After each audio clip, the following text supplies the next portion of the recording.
medical physics. Medical physics we've done fairly recently, so I'm hoping you'll all be okay on that one. First thing, X-rays. X-rays are used in medicine. You need to know the basics bit of an X-ray tube, how we form X-rays. You need some sort of cathode, some sort of anode. Okay, and these two, you usually have a connection in between them and maybe some lead shielding around them. Now what happens is the cathode gets electrons to be emitted as it heats them up, gives us some energy. They come away from their resting place and they get accelerated towards the anode. Now as they get accelerated towards the anode, they decelerate as they get to the anode, okay? So decelerate. Now you can work out the energy that they've got there because you use the equation that the energy that an electron has got must be equal to the potential difference multiplied by the charge on an electron. So the charge is always 1.6 times 10 to the minus 19 coulombs, okay? And this potential difference probably a few thousand volts, okay? So you can work out the energy that each electron's got. Now that energy is kinetic energy, so it might be that you've got to say how fast they're moving, and remember kinetic energy is a half mv squared. You do get given the mass of an electron in the front of your book, so you can work out how fast it was going if you wanted to. Most of the time that's not necessary. When they get to this bit, they decelerate. So this energy that this electron's got has got to go somewhere. Most of it goes as heat energy. 99% of it goes as heat energy. But a very small amount of it might be turned into a photon. A photon's given off. And that photon, we can work out the maximum energy that photon would have, because if that electron gave all its energy, so all its VQ, its energy, if it gave that to a photon, we could have that equal to HF, so we could find the frequency, or HC over lambda if we wanted to find the wavelength. So you get some X-rays being given off. Most of the energy, though, goes as heat. So you either have this anode revolving, so it gets a chance to cool down, or you have it cooled by some oil going through it. So that's the main bits about the X-ray tube. Now, you need to know about what happens to the X-rays as they go through the matter. And what happens is that, there's several different things that could happen as the X-ray goes through matter when it interacts with different things. When it interacts with an atom, what it could do is it could just be reflected. It could produce the it could be scattered. That's the word I was looking for. It could produce the photoelectric effect, or it could do the Compton effect, or last thing, it could do pair production. Okay, so this is after it's been produced. This is how it might interact with different things. So it could scatter, photoelectric effect, Compton effect, or pair production. Photoelectric effect is when it gives off an electron, and the energy of that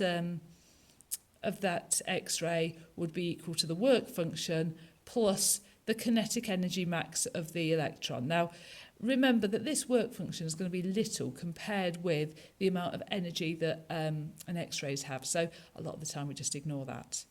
Compton effect is the same, but not all of the energy is given off. So we've got H times F, the frequency that the X-ray starts with. We've got to overcome that work function that we'll probably ignore because it'll be tiny. It gives some kinetic energy to the electron, but then we're also left with the photon, so it's going to have its frequency is going to be less, or its wavelength is going to be more. So it sort of half does the photoelectric effect, but then doesn't fully do it. Pair production, you need a high energy X-ray to do this, because what happens is these two are sort of interacting with electrons. This interacts somehow at the nucleus, and it produces an electron and a positron that weren't there before. So what we'd have to do is we'd have to look at a half mc squared. This will be the energy needed to create, I suppose, a electron. You need the energy again to make the to make the positron, one electron, one positron, and that would have to be equal to the energy of the photon. So that HF of the photon, that would be equal to 2 lots of this, where the mass would be the mass of a positron or an electron. If there was any other energy left over, that would be the kinetic energy that the electron and the positron move up at. Just going back to this production of X-rays, I forgot to mention that if we were looking at the different frequencies of X-rays produced, so if I had frequency there and this is like number of X-rays, there is a maximum frequency, so that would be a minimum wavelength if we were looking at a wavelength graph produced, and you get a range of them produced, okay? So you'd have a range of different frequencies produced, okay? All the way from, I suppose, 0, all the way up to the maximum, which you would work out using this equation. However, each different substance that the anode's made out of, and it's usually made of tungsten, have got these little peaks on the graph. And that's to do with the second way that an X-ray might be produced. And it might be produced as the X-ray comes along and hits a tungsten atom. It might knock one of the electrons in a tungsten atom up to out of the orbit. Okay, so if we've got a tungsten atom with some electrons orbiting it, it might knock one of those electrons away. What would happen then is an electron in a higher orbit would then drop down. Those little peaks correspond to where this might happen. It's a bit like how you've looked at, when we looked at the hydrogen spectra when we were revising for the cosmology. Each different atom would have different places where they would produce some more photons than you'd expect just from the normal distribution of photons.